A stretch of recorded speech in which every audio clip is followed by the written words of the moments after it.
All right. All right. We're live. We are live.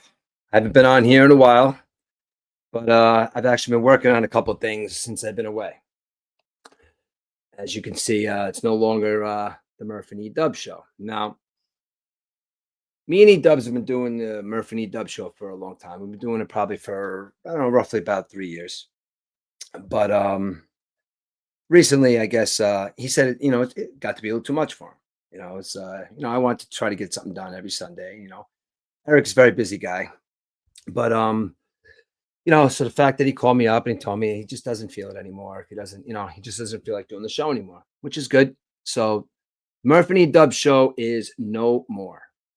So we're gonna have to try and come up with something else, and that's what we're here doing today. So what that means for you guys out there that either subscribe or follow my channel is you're gonna get a lot of me. E Dubs might bounce in here every once in a while. I'm gonna have definitely have some guests. I know I've had the couple of Aiden's friends on here and there, and they enjoy doing the sports stuff with me. I also did a political type of show with them, and they seem to do pretty well with that also. But trying to come up with something that could kind of intertwine my two worlds. Now, as you guys know, I love to talk sports, and also I love to just talk in general. So the Keep Talking 365 aspect of my channel is going to continue to grow and grow and grow because I do love talking. But I'm trying to come up with maybe like a good name for a new podcast or a good name for a show that will kind of describe like where I'm coming from. So my guess is I'm trying to come up with something. The best thing I could do at the moment is called the Mostly Sports Talk Show. I could get up here and sit here and give you guys all my views on sports. I could tell you who I think is going to win the Super Bowl. I could tell you who I think is going to win the World Series. And I could tell you my take on how lazy I think basketball players are these days. But I could also give you stories on why I feel that way. I could also give you personal accounts. I could also give you my opinion on stuff. And my opinion sometimes tends to trickle into other things. So, and I think that was kind of the tipping point maybe with Eric. I know Eric likes to take, strictly sports. And I love talking sports with Eric. And I sometimes go off the rail a little bit and I start talking about other things. And I know he doesn't want to get too controversial about certain things, but fact of the matter is, he called me up a couple weeks ago, and I think I posted a video for our show, the Murphy and Dub Show. It was a 50 Cent song, and maybe that was the icing on the cake for him because I understand that he works in an office atmosphere, and maybe some of the colorful language maybe was a little too much for the people in his office. But I don't know. But I do get it. I do understand. And if that's the case, and he just wanted to separate himself from me, that's fine. But I am going to miss our banter back and forth with the Mets and the Yankees because, as you know, I do love E Dubs. Me and E Dubs are friends. And but it seems to me that we kind of have different views on stuff, and I guess we live two completely different lives. So, like I said, E Dubs will be back. Hopefully I'll get him back for a sports show. But what I did learn about doing the Murph and E Dub show is we went through periods where a lot of people would be listening to us and a lot of people would be watching us, and then we wouldn't get as many views or as many clicks as we wanted to. So, what that entails when doing a podcast is continuity. Now, these podcasts would just pop up on random days. They would just pop up on maybe a Sunday, or maybe I would promote a show saying coming on Sunday, 8 a.m. But I woke up a little too early and I was out doing something and I forgot, or maybe I had to go do something on a Saturday night, which I didn't know I had plans because my wife is the one that keeps the plans with us. But I got to start and do it with some continuity. Now, continuity meaning I got to give you a set date and a set time, and that's also going to help with my crazy brain. If you've been paying attention to in the past, and some of the other podcasts on my channel is blatant honesty about how my brain works, and how sometimes I could be a little hard to deal with, or I could be a little opinionated, or But at the end of the day, that's really all it is just opinions. But I like to talk sports, and a lot of the sports sometimes trickles into my opinions and stuff. I have a very vocal opinion on politics, and I love a good debate. I explained to a bunch of people a couple of weeks ago that I've actually lost friendships in this whole political thing that's going on with Trump and was Kamala Harris and Biden and the whole world, what's going on right now. So there are times when I'm going to jump in and give you guys my political views, but I've actually lost friendships because of it, and that really, to me, is not a cool thing for you to be doing in your life. If you're contemplating whether you should be friends with somebody, or if you're contemplating whether you should call your brother, sister, mother, father, whoever it may be back just because that person voted for Donald Trump, or because that person voted for something that maybe he doesn't stand for, she doesn't stand for. I actually got told that how dare I vote against somebody else's morals or opinions. I voted for my morals and opinions.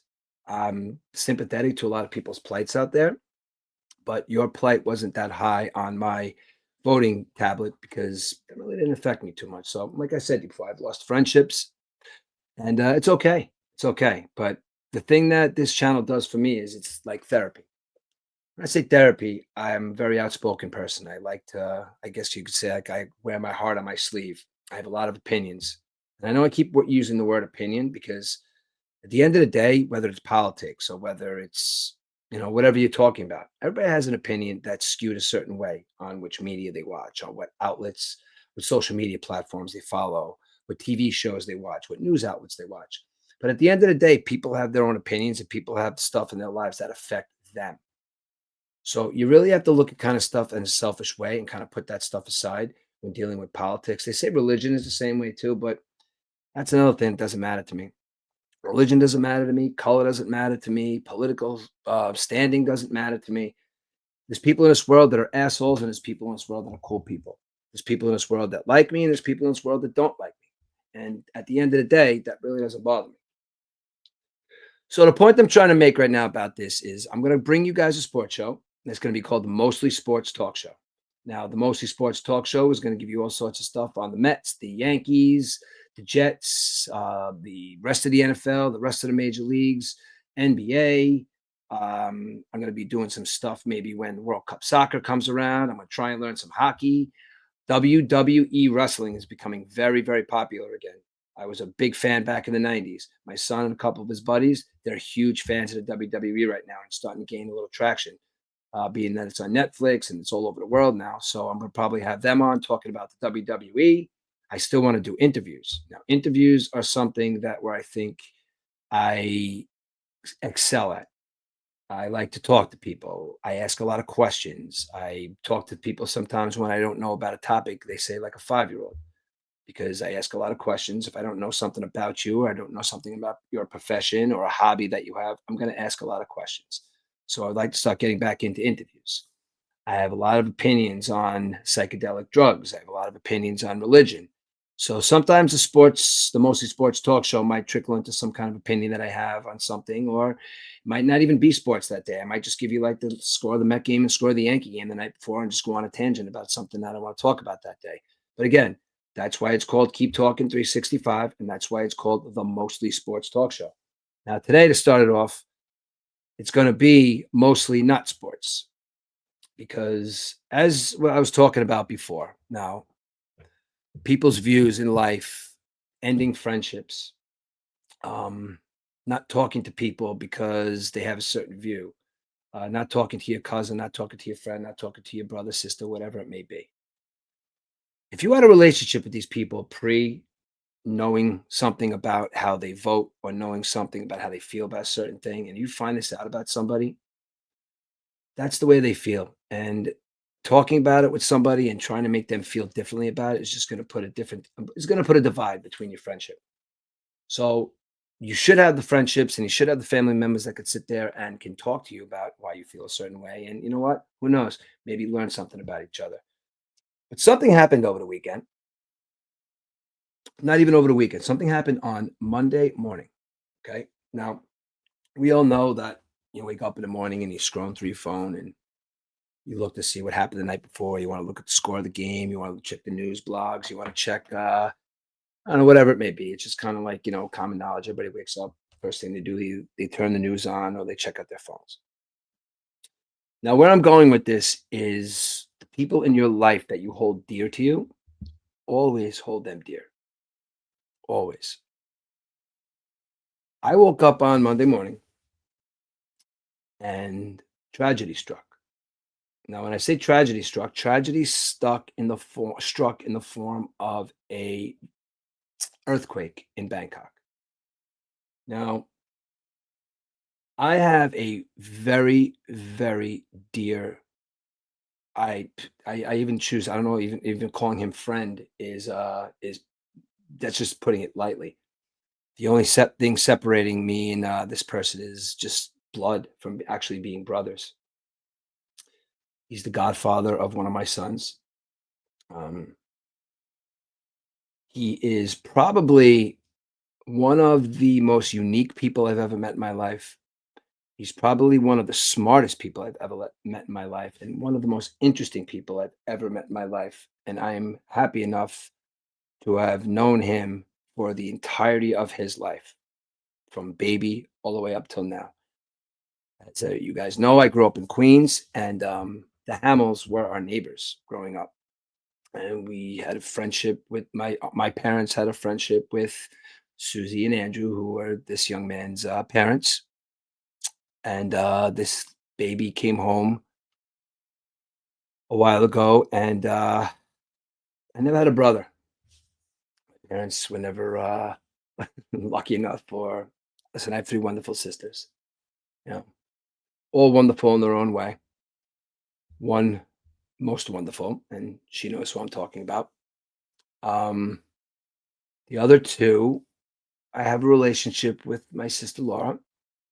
We have our ins and outs, we have our arguments, we have our fights, and we have our opinions on how we live each other's lives. But at the end of the day, she's my sister. I also have another sister who I don't talk to anymore, unfortunately. Since the passing of my dad, she has chosen to disconnect herself from our lives completely, which I think is a little cowardice, maybe, or which is a little, I don't even know what the right word is to use because I'm kind of blindsided by why it happened. I have my suspicions of why it happened, but I really want to just hear it from her first. But I'm kind of going off on a tangent now because the point I'm trying to make about this is this one particular person in Bangkok lives there, has a daughter, and I'm going to mention his name. His name is AJ. Now, AJ is, if I had to say who's my best friend, who is the person that I confide in with everything that I wouldn't confide in with other people, a person that has been there for me in a lot of situations as I have for him, person I could call up on the phone at any time of day. And if I need to talk or if I needed to laugh, we talk about the Mets. Now, 90% of our text conversations are just silly conversations. Like we have a knack of just kind of talking to each other and going off on tangents. And I could say something absolutely out of the ordinary and it would just pick up like, just go with the conversation. And, if you guys from the outside listening, listen to some of our conversations, you would see that what the hell are they talking about? But I woke up Monday morning and I heard the 7.7 magnitude earthquake hit the city of Bangkok. A building collapsed and lots of people were hurt. It happens to be over 1,600. My heart dropped. Now, when you watch the news and you see tragedies around the world, they happen all the time. I'll give you my story about 9/11 in a couple of minutes. Train explosions in Spain, Oklahoma City, Columbine, numerous school shootings. Everybody in their mind, every time they hear something like that, instantaneously goes to, okay, do I know somebody there? Every time I hear a fireman is hurt in a fire or is killed in a fire, I listen keenly to where, because they never usually give the name. I have cousins that are firemen. Your brain automatically goes to, do I know anybody? Do I know anybody that lives there? Do I know anybody that could quite possibly be part of this tragedy? My heart sunk when I heard that Bangkok had a 7.7 magnitude earthquake. And I saw this at 5 o'clock in the morning and my heart dropped. And then all of a sudden, I took a breath and I said, he's here. Now, by saying that, without a doubt, does not take away from the tragedy itself, because it's a tragedy. 1,600 people lost their lives. 9/11, almost 4,000 people lost their lives. Numerous wars, people lost their lives. But this specific tragedy, for a quick second, almost affected me to a point where I lost one of my favorite people in the entire world and his beautiful daughter, Hannah. I thought for about 5 seconds, because when I saw the story, I thought that they were there, and my thought process was, "Oh my god, is he okay?" And then as I started to come through, as I started to wake up, I realized he's here. He's in Queens, he's with his mother, and we just haven't seen him yet. But again, it doesn't take away from the fact that this is a tragedy. Building collapsed, people lost their lives, and a lot of people out there are listening to this or thinking, "I did know somebody there," and I feel terribly. But also, there's just been an overwhelming. You ever go from an extreme feeling from one to the other and realize how intense it is? For instance, going from the feeling of thinking that you're one of the most favorite people in the entire world, somebody that you love with all of your heart, could quite possibly be involved in a building collapse and you don't even know if they're dead or alive, to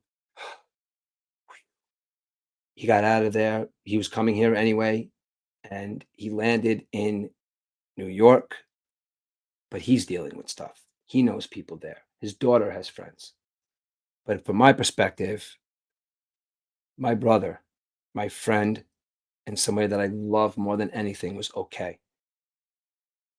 So the point I'm trying to make about relationships that you form with people is there are times when you're young and you go through your life and you have friendships and you have family members and you have relationships with people. But the older you get, those relationships seem to become few and far between sometimes. But when you have people in your life that you know are there and you are there for everything, you keep those people close to your heart. And AJ's here right now, and he's here with his daughter and his mother, Susie, over there in Queens. Hoping that maybe they'll be listening to this when I put it out as a podcast. But I just want you guys to know how important the three of you guys are to us. That's AJ, Hannah, and Susie. The three of you are so important to my family, my wife, my children, my mother, my father, my sisters. You guys have become throughout the life an extended portion of the Murphy family, that the only thing that separates us is blood. And when I thought for that quick second that AJ, you may not be here, I was distraught. I don't know what I would do if something had happened to you. Because loss, I've said this twice last year, because 2024 for loss for me was, let's just say, kind of a little bit of a roller coaster. Um, May, I lost my one of my very dear friends, Ernie. We spoke about him.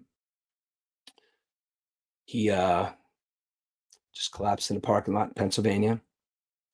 Um, he was at a bowling tournament. Not going to go into the into the specifics of what happened, but all I know is I lost my one of my closest friends I've ever had in my life. Died at 44 years old, and I lost my dad this year. Now, the loss of my dad was a little different. My dad was 76 years old. My dad, didn't, for lack of a better term, didn't really take care of himself. He had his issues, but again, who am I to say whose issues are, how to deal with their issues? But I had first had a harder time with 44-year-old Ernie dying, trying to think to myself, what happened? Why would somebody die at 44? Why would, for all the people out there that believe in religion, why would God, per se, take someone that had so much stuff to do? I still can't wrap my head around it.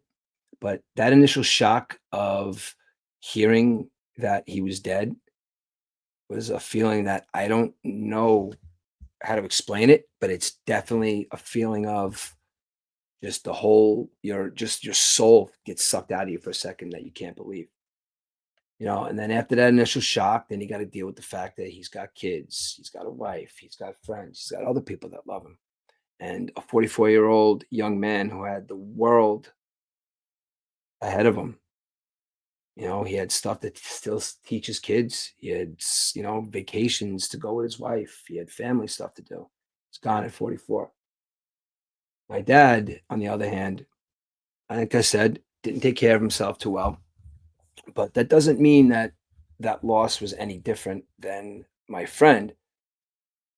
It's just how I dealt with it. Now, full disclosure, because I like to have full disclosure and full honesty on my podcast. Me and my dad had somewhat of I guess you'd say tumultuous relationship, maybe. Or look, I loved my dad with all my heart. We had our issues, and we solved them. And look, the guy was in Vietnam. The guy was a New York City police officer. The guy grew up in the Bronx in the 50s. So I don't know what went on in his life, like pre having children. But almost a year after the fact of him being gone, I'm starting to think that a lot of stuff that I said to him before he died was kind of unfair, but I can't go back on anything I said. But I also felt it. And I also felt that I had to get that stuff out at that moment. So my dad dying was at the beginning it was tough. I mean maybe, but I knew it was gonna happen. When my friend Ernie died, I had no idea waking up that day that I was gonna get a phone call in Brooklyn while I'm watching my nephew Gaetano play baseball in Prospect Park, that I was gonna get that phone call and the reaction that I had. So relationships that you have with people, don't let silly things get in the way of telling somebody that you love them, or telling somebody that you care about them, or telling somebody that you need them, or asking somebody if you need you for something. Because as you get older, your circle per se, maybe you'll get a little smaller, but you do have people in your life that will go to bat for you. And they may not be that person that you see every day, may not be that person that you talk to every day. I have a friend out in California that I rarely talk to. I talk to him when I'm having a rough day. He'll call me if he's having something rough going on. We should pick the phone up and talk to each other more, but it is a type of friendship that I'll pick the phone up or text him. It's like we saw each other yesterday. So that's a friend too. But going back to my relationship with my dad for a second, is like I'm just starting to kind of really wrap my own head around what happened, and wrap my own head around the fact that I said some pretty crazy stuff like right before he died. And that was me grieving. That was me angry. I could have went about it a different way, but that's just the way I went about it. And I can't go back and take back what I said, but I can reflect on what I said and use it as a learning tool to maybe you should give people a shot sometimes in life. I mean, maybe it's not as bad as you thought it was, or maybe because of bad things that did happen, or bad situations that did happen, maybe you did learn, or maybe there was some good advice there in the fog. Now, don't get me wrong, it wasn't all bad. A lot of it was good. We just happened to grow up in a time, we grew up in Queens in the 70s and the 80s. My dad was a New York City cop. My mother was a nurse. That was just the life they had there. My dad liked to hang out after work. My mom worked hard. When they came home, they liked to hang out, party. So I grew up in an environment with a lot of alcohol, where I just thought that was the way to be. I just thought that was okay. So, and as I get older, and as you have your own children, you realize that there's some things that you don't want your children to see you do, or you don't, there's certain things that you don't want to perceive your kids to be. Because I had this vision of my dad when I was a young kid, of he was like a god to me. I would go to Brooklyn, go pick up his paycheck, and I'd hang out at the bar with him, and I'd play pool, and there'd be people kissing him on the cheek and telling him that they love him. And, but then I still had to go home with them, and just, you deal with years and years when you have an alcoholic parent, and another parent that enabling alcoholic parent, let's per se. When you have two parents that are like that, and you don't know any better, you just kind of think that's just the way it's supposed to be. But then when you have your own children, and you look at your own children, and you have that perspective of whatever I do in my life is a direct effect of what goes on in that guy's life. And you're going to make that decision to be the best father, the best dad, the best parent, the best person possible because you have a young man right now looking up to you that he's going to watch your every single move.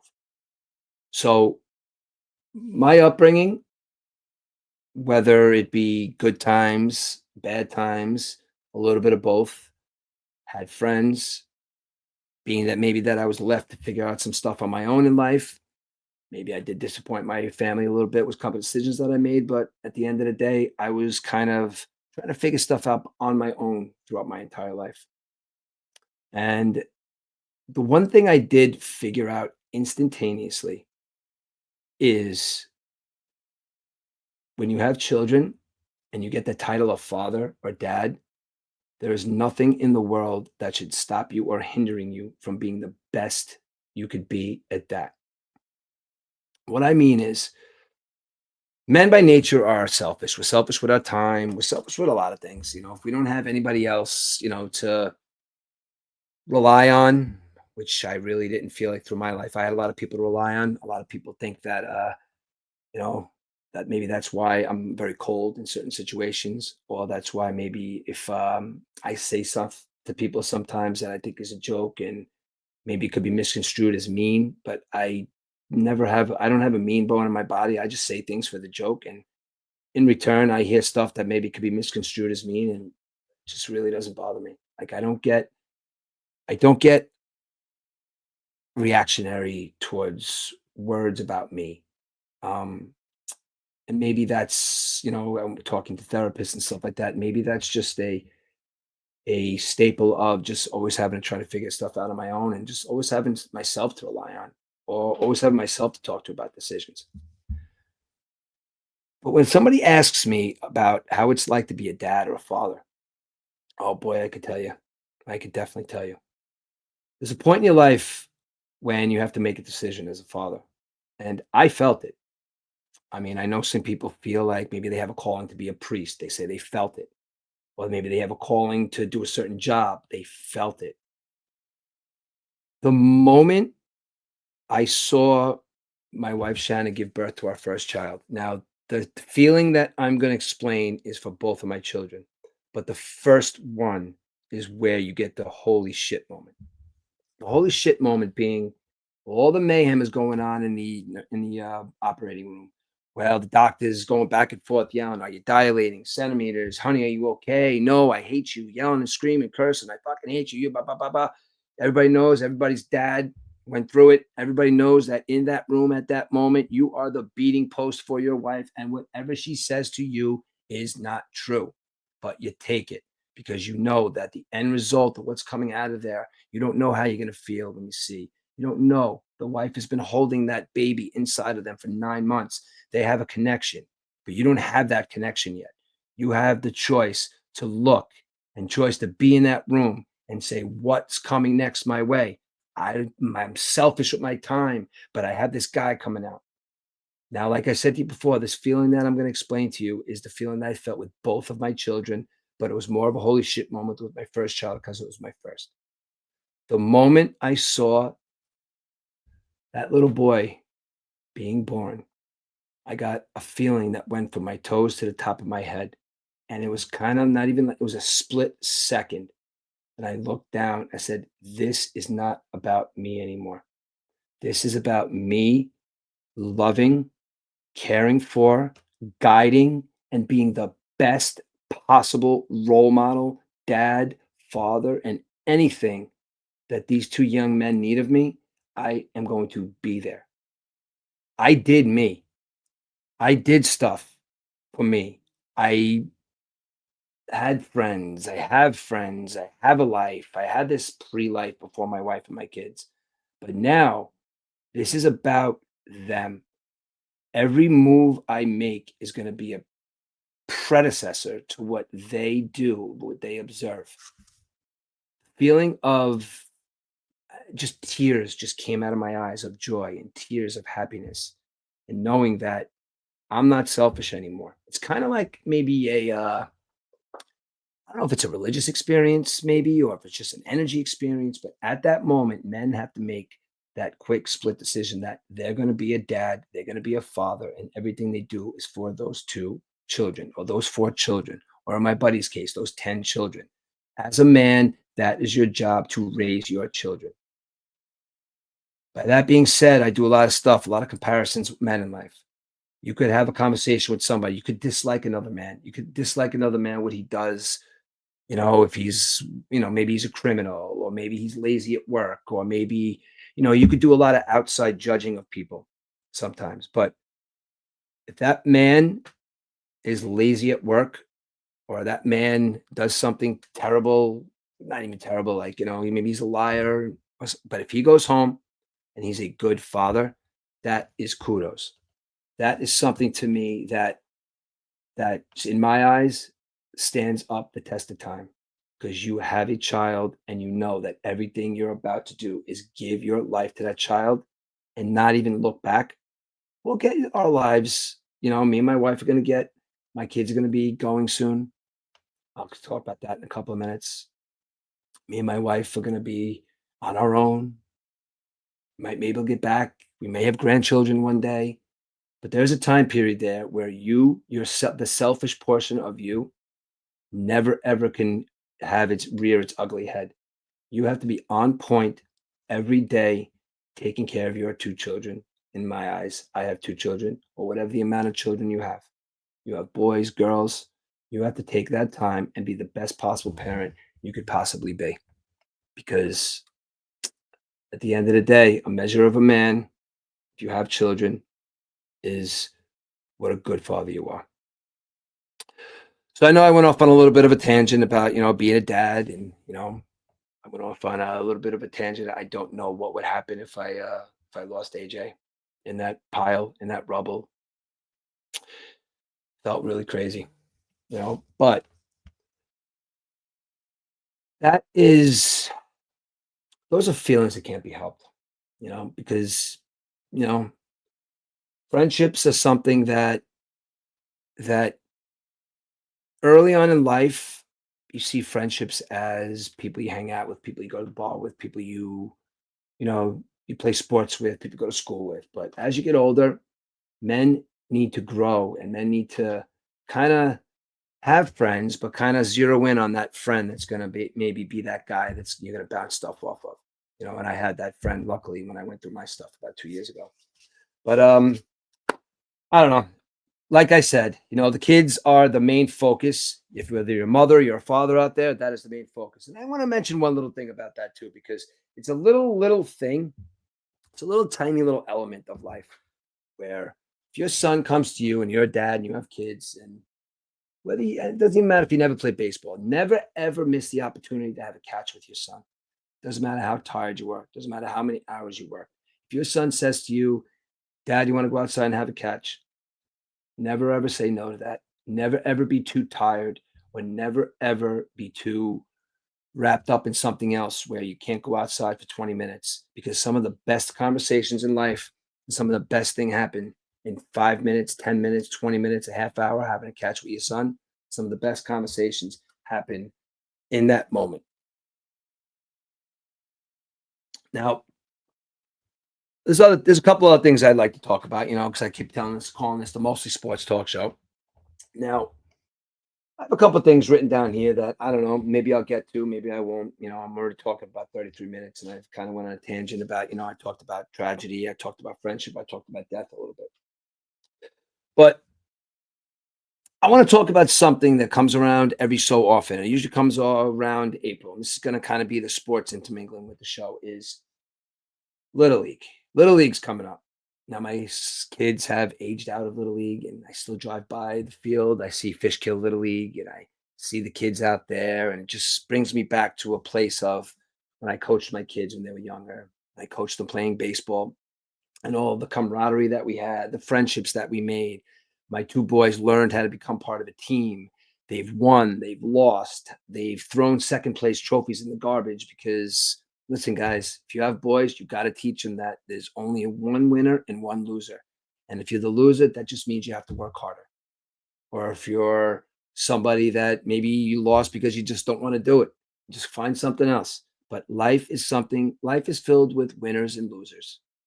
And I know that sounds like a weird analogy when you call somebody a loser, but Life is filled with them, and you have to be a winner, and you have to teach your kids to be a winner.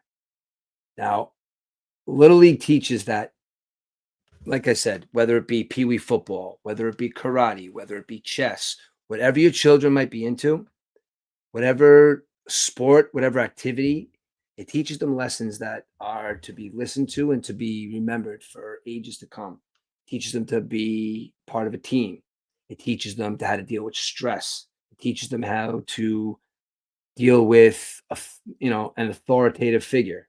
It deals with different types of people, and that sets you up for what you're going to do in life.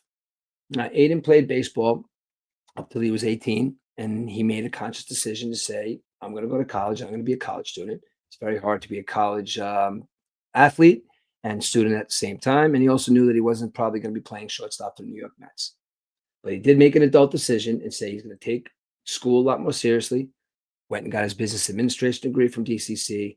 And we're thinking he's going to be transferring to Marist next year to get his sports management degree or maybe a finance degree.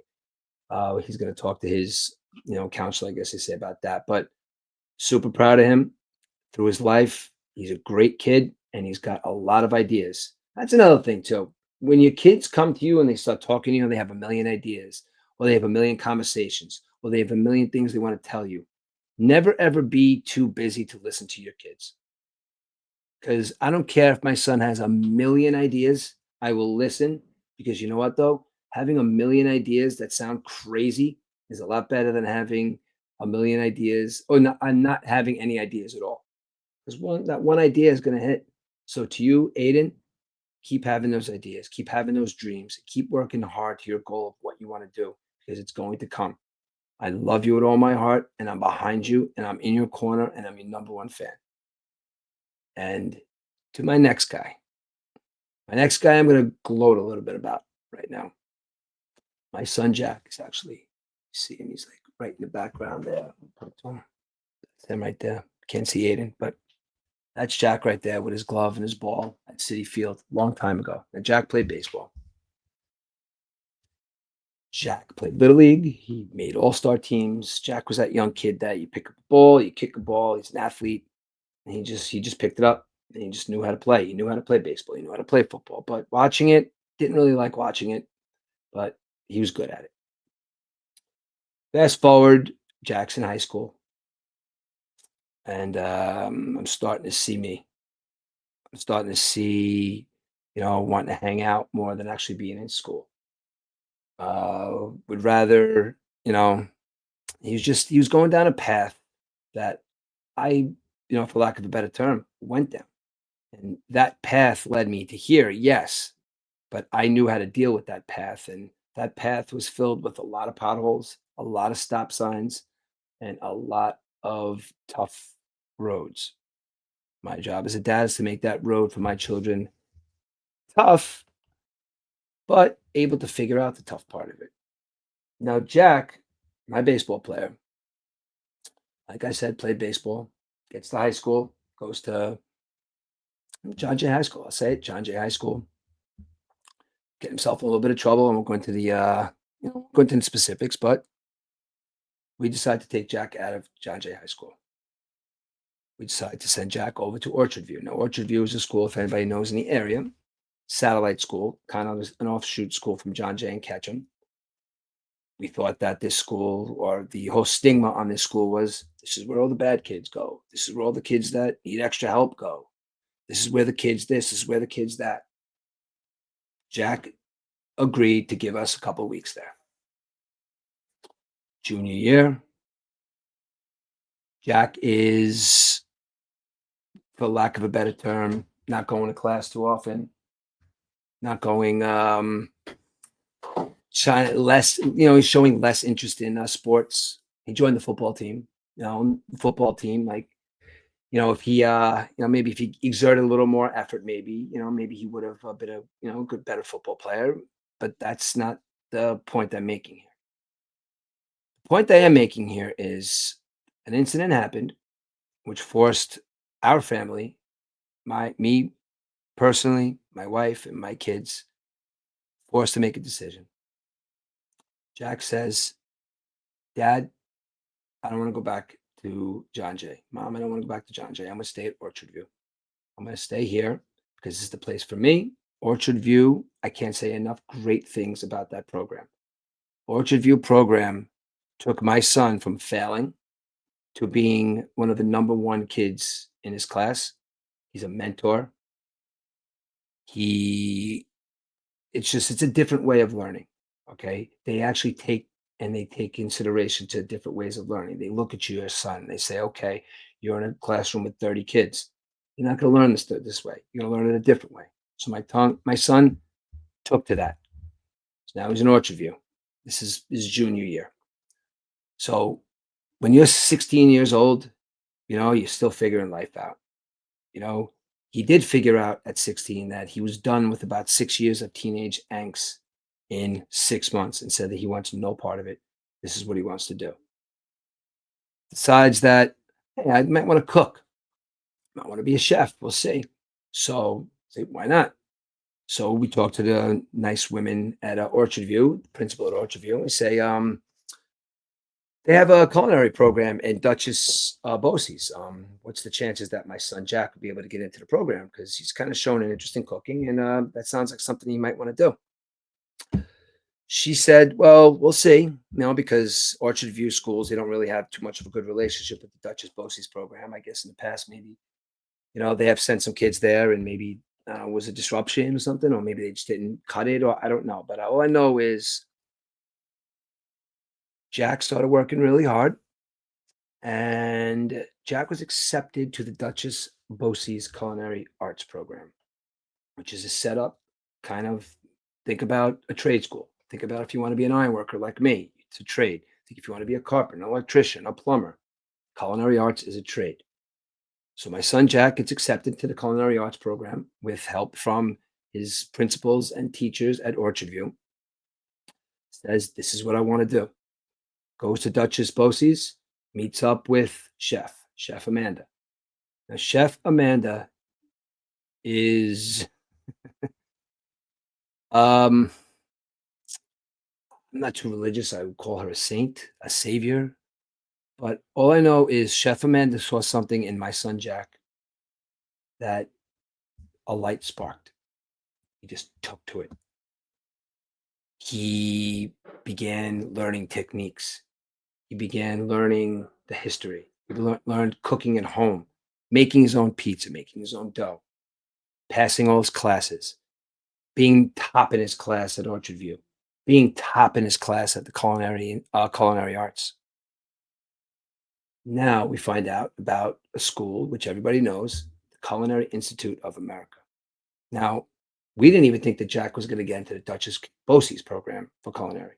We didn't even think Jack was going to get out of high school. School was not for him, but he did it. He went through the program. Now he puts in his application for the Culinary Institute of America, which is at 17, 18 now, a goal. His goal was to go to the number one culinary school in the United States of America. And with the help from Chef Amanda, with the help from everybody at Orchard View, with the help from us being supportive parents, us believing in him, us loving him, he got accepted to the Culinary Institute of America. I'm wearing the shirt right now, and I'm a proud parent.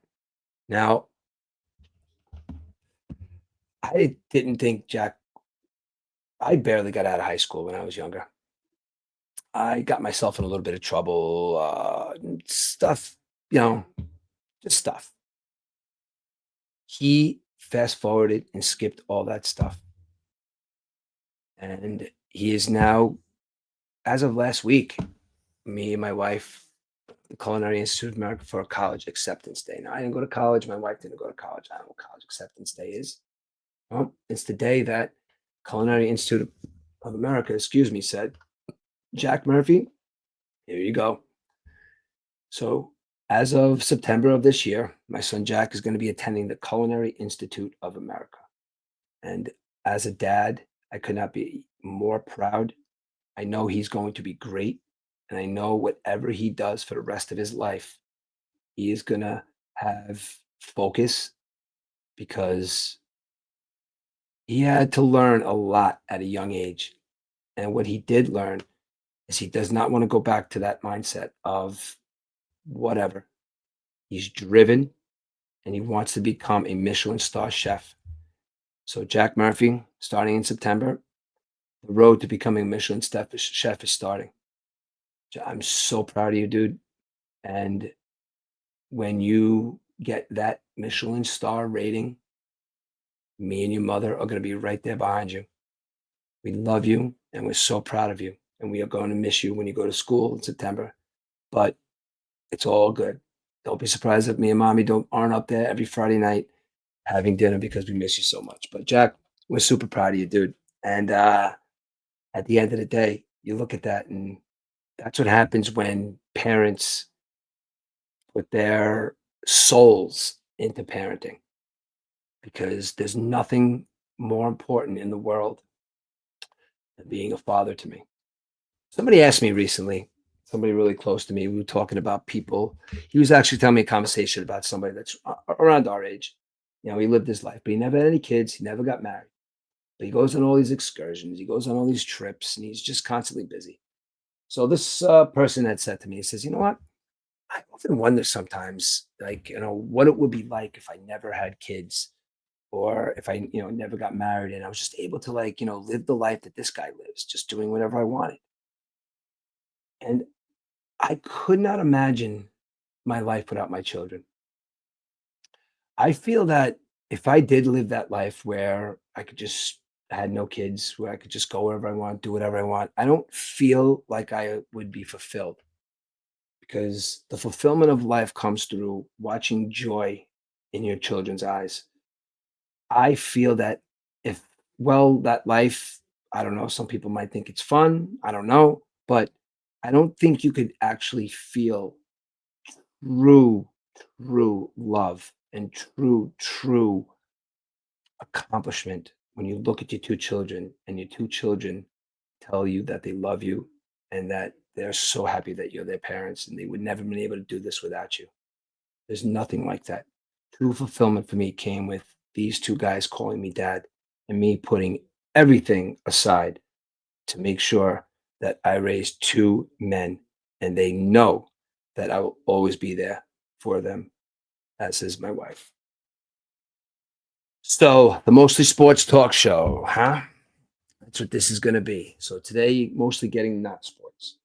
Talked about my son Jack, talked about my son Aiden, talked about my home life, and I talked about a lot of stuff that is going to set up these future podcasts. Going to have a lot more stuff written down.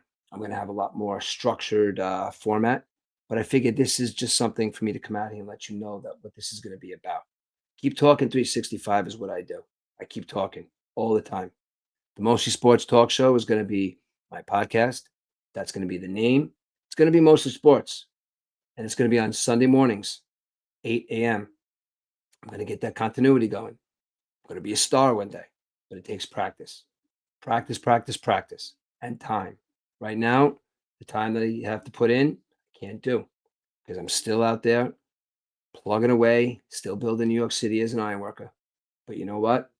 This time next year, hopefully I'll be thinking about retirement, because being a union iron worker for as many years as I have, being a fifth generation iron worker, being a proud fifth generation iron worker, my uncle Michael, my grandfather, my great grandfather, my uncles, all proud union local 580 iron workers. I'm going to be the last in my family. 5 generations of union iron workers, very proud union iron workers. My children don't want to do it. I don't want my kids working this hard if they don't have to. But I can tell you one thing, Uncle Michael, this is direct to you. I am forever indebted to you. You saved my life in more ways than you know. So I want to thank you for that. And all the iron workers before that, all our family members, but Uncle Michael, I want to thank you specifically for giving me purpose, giving me a career, and giving me something that I can be proud of. And that's being an iron worker. So I'm going off on a little bit of a tangent now, because that's kind of like what I do. But I'm Going to leave you guys with one more thing. That one thing is, doesn't matter where you are, it doesn't matter what you're doing. If you think that you have to call somebody to say hello, or if you think that you need to mend a relationship because of something silly, or if you think that somebody called you up and called you all sorts of names because you voted for somebody that you didn't vote for, call that person up, talk to that person, write them a letter.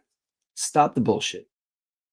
America is so divided right now because of the fact of people that we put into office. Politics sucks. Keep politics out of families, keep politics out of friendships, and definitely keep politics out of your everyday life if it's going to cause any kind of issues, because it's not worth it. So this is my show. This is Keep Talking 365 is my channel. The Mostly Sports Talk Show is going to be the name of the show. E-dubs, I want to wish you good luck in whatever you do in your life. I want to offer you good luck because you've kind of ghosted me and you don't text me back and you don't call me, but I'm just saying. But maybe it was something I said. But E-dubs, I wish you luck. And the Murphy E-dubs show is no more. So you're going to get the Mostly Sports Talk Show on Keep Talking 365 at YouTube. And guys, there's going to be a lot more shows to come, a lot more structured shows, and a lot of information coming your way because baseball season is here. I'm a Mets fan, and Juan Soto is going to have a better year than Aaron Judge. Mark my words. So come check out Keep Talking 365 at YouTube. I also have a TikTok page, which is Let's Talk 1972. I'm also on Instagram and Facebook. So Sundays, 8 a.m., the Mostly Sports Talk Show. All right, guys, take care and thanks for listening.